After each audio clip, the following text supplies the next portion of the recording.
This week's Parshas, the Torah tells us about the degolim, about the flags and the encampments that were assigned to each shevet of Bnei Yisrael. What's interesting is the timing. The Torah tells us, "Vayidaber Hashem al Moshe when b'shana hashenis letzeiso me'eretz Mitzrayim." It was in the second year. Why did it take so long? And it seems to be the way the Midrashim describe it, that there was a jealousy amongst the Malachim, there was a jealousy amongst the nations of the world when these beautiful degalim that defined Bnei Yisrael and the encampments were given to them. Why did it take so long? Why did HaKadosh Baruch Hu, why did God wait a year before assigning the proper locations and the degalim, the flags for each of the Shvatim? Yaakov Kamenetsky has a beautiful idea, and he explains that a degel, a flag, symbolizes the essence of who a people are. You have the people and they're defined and there's a meaning. There's actually a study called vexillology which tells the meaning of flags. Meaning of flags. Because the color, the shapes, everything. And that's why people have such strong emotions when it comes to seeing their flag. And therefore when the flags were given to Klal Yisrael, it was about defining what is unique about each shevet. What's special about each shevet. Each one possesses their own qualities and something which makes them different. And when they all work together, that's when we thrive.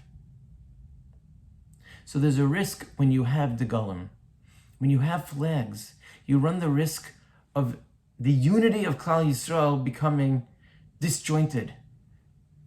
Disunity, perhaps. Right? You lose that sense of togetherness because now I am this camp and I am that camp.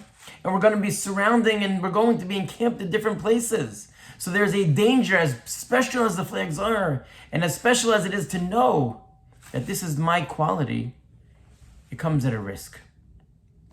That's why HaKadosh Baruch Hu waited. Explains Rav Yaakov in the Emes Yaakov that the reason that HaKadosh Baruch Hu waited was because the degalim could only succeed if there was a unifying factor. What was the unifying factor? The mishkan.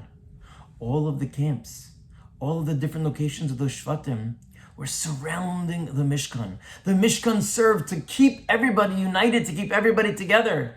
So that even if people had their own individual qualities and strengths, they would realize, okay, but what binds me to my neighbor is the mishkan.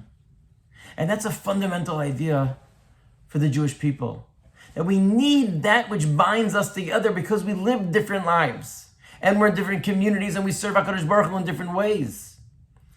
That the Magen Avram says is the reason that there are windows, 12 windows coming out of the shuls, because each shevet has their own method of tefillah. That's where the different nuschos of tefillah come from.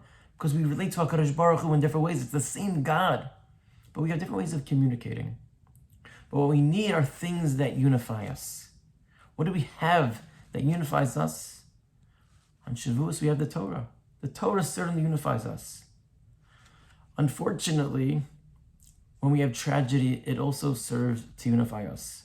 When we're going through a difficult time, where there's an Eis Tzara Li'Yakov, that also serves to unify us.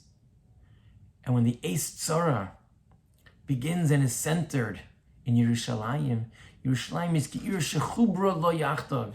Yerushalayim is a city which is part of our coming together. It's something which brings us together.